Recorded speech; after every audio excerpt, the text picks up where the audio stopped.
प्यारे दोस्तों, मैं हूं सुधीर पांडे और आप देख रहे हैं 100 times education classes the branch of knowledge. तो आज की वीडियो में हम लोग पढ़ने वाले हैं फाइलम निमेटोडा या जिसे हम कहते हैं फाइलम एस्केहेलमिन्थीज।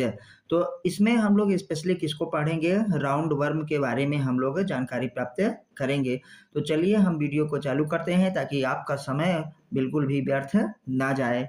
तो फाइलम जो है एस्केहेलमिन्थीज ना, अभी इसे कहा जाता है बॉडी कैविटी इसमें पाई जाती है ना। पहली बार बॉडी कैविटी इसमें पाई जाएगी तो वो कैसी बॉडी कैविटी होगी? सीडोसिलोमिक होगा, मतलब सीडोसिलोम पाया जाएगा ना। One way gut and the tube within a tube, इसे क्या कहा जाता है? Tube within tube. ये जरूर याद रखिएगा कि ट्यूब विद इन ट्यूब किसके लिए कहा जाता है? ये देखिए, तो ये एस्केहेलमिन्थीज के लिए कहा जाता है ट्यूब विद इन क्या है? ट्यूब। चलिए आगे देखते हैं अब हम लोग कि इसमें हमारे पास जैसे हम लोगों ने प्लेटीहेलमिन्थीज में देखा था कि उसमें जो बॉडी होती थी ट्रिप्लोब्लास्टिक होती थी, एसिलोमेट होता था ना, ऑर्गन होता था, मतलब ऑर्गन लेवल ऑफ ऑर्गेनाइजेशन होता था। इसमें क्या है, थोड़ा सा और एडवांस हो गया। जैसे जैसे हम लोग आगे बढ़ते जा रहे हैं, इवोल्यूशन वैसे वैसे होता जा रहा है, विकास वैसे होता जा रहा है। तो ट्रिप्लोब्लास्टिक पहले से ही था, तो याद रखिएगा निमेटोडा भी ट्रिप्लोब्लास्टिक होता है। पहले इसको सुन लीजिए अच्छे से, निमेटोडा या एस्केहेलमिन्थीज भी ट्रिप्लोब्लास्टिक होता है।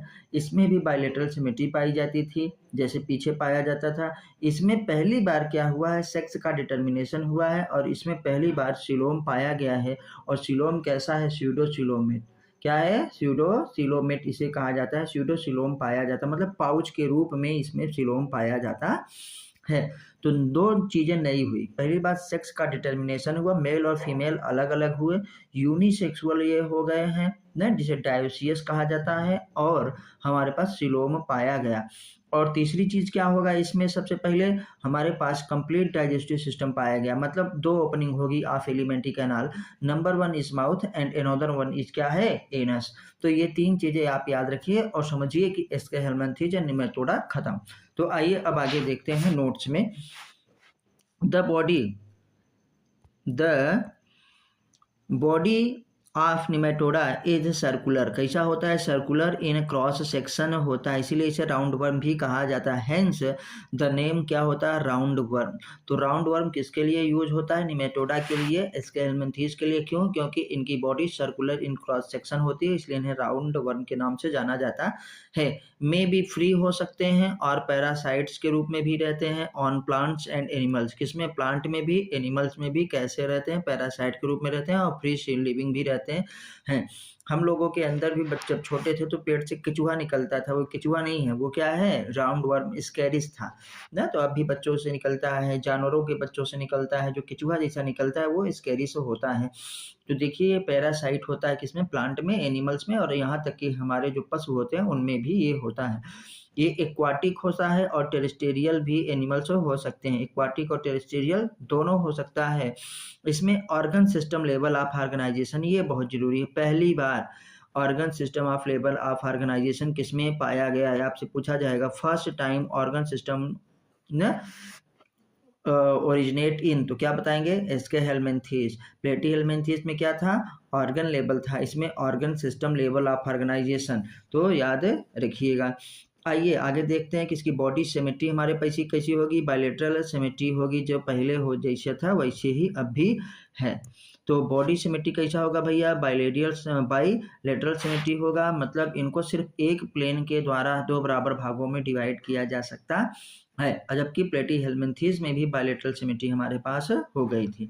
ये भी ट्रिप्लोब्लास्टिक होते हैं, प्लेटीहेलमिन्थीज भी ट्रिप्लोब्लास्टिक था। और इसमें स्यूडोसिलोम ये ज़्यादा इंपॉर्टेंट है ना। तो आपसे बताएंगे कि भैया हमारे पास स्यूडोसिलोम इज प्रेजेंट इन, तो क्या कहेंगे? निमेटोडा में, एस्केहेलमिन्थीज में। बॉडी कैविटी कैसी होती है? स्यूडोसिलोमेट होती है। चलिए फिर आगे पढ़ते हैं। बॉडी इसका अनसेगमेंटेड होता है। कैसा होता है? अनसेगमेंटेड बॉडी पाई जाती है। ये देखिए, बॉडी क्या है बेटा? अनसेगमेंटेड। ठीक है, अनसेगमेंटेड हमारे पास बॉडी है। कवर्ड बाई अ, क्या है? कवर्ड बाई अ ट्रांसपेरेंट होता है, टफ होता है एंड प्रोटेक्टिव होता है कोलेजिनस क्यूटिकल। क्यूटिकल किसकी बनी होती है भैया? कोलेजन की। किसकी बनी होती है?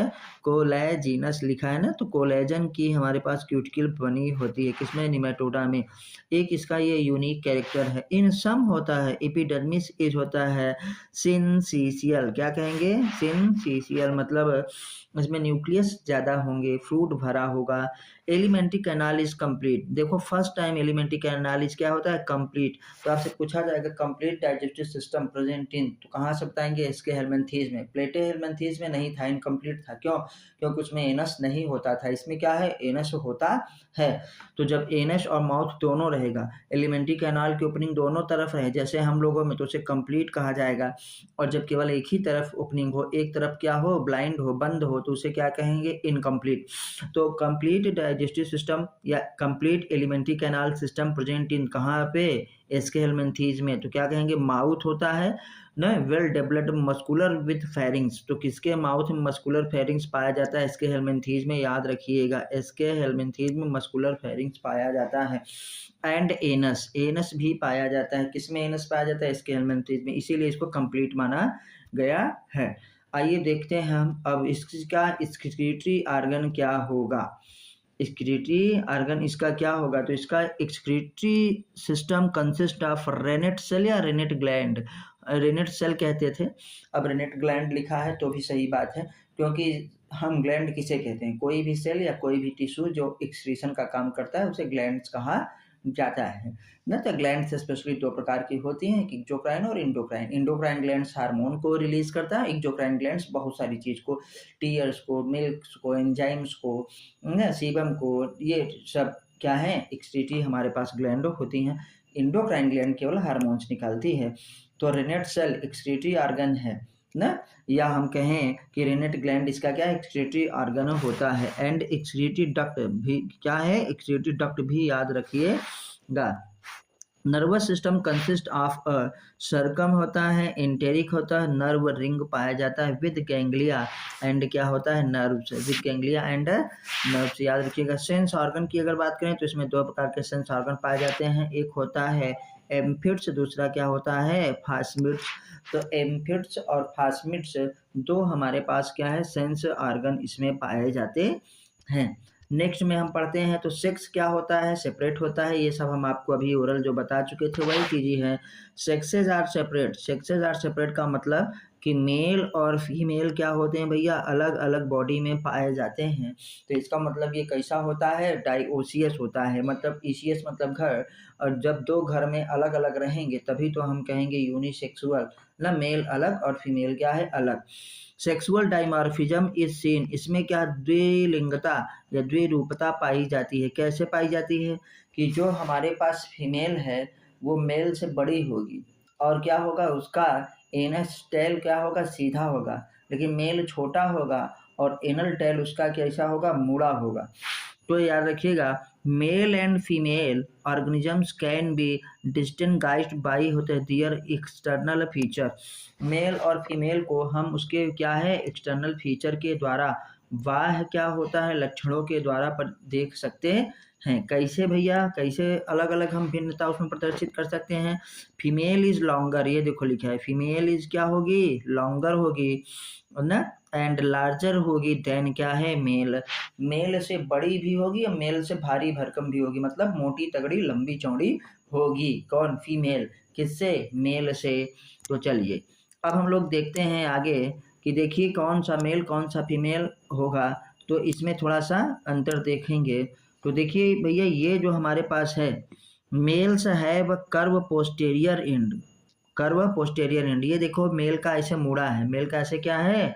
पोस्टेरियर एंड मुड़ा है, ये देखिए, ये तो मेल है ये ना, with a cloacal aperture and 1-2 कॉपुलरी होता है हमारे पास, स्पिक्यूल्स पाए जाते हैं। कॉपुलरी स्पिक्यूल्स ये ऐसे ऐसे, यहाँ आपको दिखाई नहीं दे रहा लेकिन ऐसे बना हुआ है। और फीमेल जो हमारे पास ये देखो लंबी भी है और मोटी भी है, और पहली बात क्या है? सीधी साधी है। क्या है? सीधी है। और मेल क्या है? पतला दुबला है, छोटा है, ऊपर से टेढ़ा भी है। भगवान भी क्या पक्षपात कर देते हैं। तो मेल और फीमेल को हम लोग भली भांति पहचान सकते हैं। आइए, इसमें फर्टिलाइजेशन क्या होगा? इंटरनल फर्टिलाइजेशन होगा। हम लोगों ने बात किया कि कुछ को छोड़ करके ज़्यादातर में इंटरनल फर्टिलाइजेशन ही होता है। जैसे मैंने एक्सटर्नल फर्टिलाइजेशन का फार्मूला आपको बताया है, C²H3MEB कई बार बता चुके हैं। जिनको ना पता हो वो पीछे वाली वीडियो जा करके देख लेंगे तो उनको पता चल जाएगा। फर्टिलाइजेशन कैसा होता है भैया? फर्टिलाइजेशन इंटरनल होगा। मेजोरिटी आर होता ओवी पेरस, ज़्यादातर इसमें क्या होते हैं? ओवी पेरस होते हैं। ओवी पेरस का मतलब ये एग लेइंग होते हैं, अंडे देते हैं। लेकिन फ्यू आर होता ओवो वीवी पेरस। ओवो वीवी पेरस का मतलब कि क्या होगा भैया? कुछ अंडे भी देंगे और कुछ क्या देंगे? बच्चे भी देंगे। मतलब ऐसे बच्चों को जन्म देंगे जो डेवलप नहीं होंगे, उसमें मेटामार्फोसिस वगैरह होगा, उसमें डेवलपमेंट होगा। कंप्लीट हम लोगों की तरफ जो होता है, कंप्लीट एडल्ट की तरह उनके बच्चे नहीं होंगे। अब आते हैं डेवलपमेंट में भी डायरेक्ट हो सकता है। डायरेक्ट का मतलब जब बेबी पेरेंट्स रहेंगे तो डायरेक्ट हमारे पास होगा ना, और जब वो भी पेरेंट्स रहेंगे अंडे देंगे, उसमें भी हो सकता है कि शायद वो डायरेक्ट हो। जैसे young ones resemble the adult, adult की तरह होंगे। कॉल्ड जुवेनाइल्स, क्या है? जुवेनाइल। छोटे बच्चों को हम लोग क्या 14 साल से 16 साल से कम उम्र के बच्चों को जुवेनाइल फेज कहा जाता है, और लीगली जब तक 18 साल के नहीं हो जाते तो जुवेनाइल माना जाता है कि अभी वो क्या है, किशोर हैं। और इनडायरेक्ट, तो भैया हमारे पास है डेवलपमेंट डायरेक्ट भी हो सकता है, इनडायरेक्ट भी हो सकता है। एग्जाम्पल की बात करें तो स्कैरिस और क्या है, वुचेरिया। वुचेरिया को हम लोग क्या कहते हैं? फाइलेरियल वर्म कहा जाता है। इससे क्या होता है? फाइलेरिया। क्या होता है? फाइलेरिया। फाइलेरिया मतलब हाथी पाँव। तो हाथी पाँव किससे होता है? बुचेरिया से होता है। बुचेरिया बेनक्रॉफ्टी और बुचेरिया मेलेई दो प्रकार की होती हैं जो हमारे पास लिम्फ नोड में, लोअर नोड्स में आ जाती हैं और पैर पूरा स्वेलिंग कर जाता है, सूज जाता है। ग्रोथ इन्वॉल्व्स टिपिकली फॉर होता माउल्टिंग। इसमें देखिए माउल्टिंग होता है, कई बार वो क्या हो अपने स्वरूप को बदलेगा, तब जा करके हमारे पास क्या है, वो एडल्ट जैसा होगा। माउल्टिंग इन द लार्वा। लार्वा क्या होता है? माउल्टिंग के द्वारा एडल्ट में बदलता है। चलिए हम लोग अब इसको आगे है। राउंड वर्म कहा जाता है। एनसाइक्लोस्टोमेटा। एनसाइक्लोस्टोमेटा को हुकवर्म कहा जाता है। क्या कहा जाता है? हुकवर्म कहा जाता है। एंटेरोबियस क्या है? इंटेरोबियस को पिनवर्म कहा जाता है। ये इंपॉर्टेंट याद रखिएगा, इंटेरोबियस को पिनवर्म कहा जाता है। और बुचेरिया को हम लोग फाइलेरियर वर्म के नाम से जानते हैं। तो आपको कितने याद रखने हैं बेटा? 4। पहला स्केरिस, स्केरिस को राउंड वर्म के नाम से जानते हैं।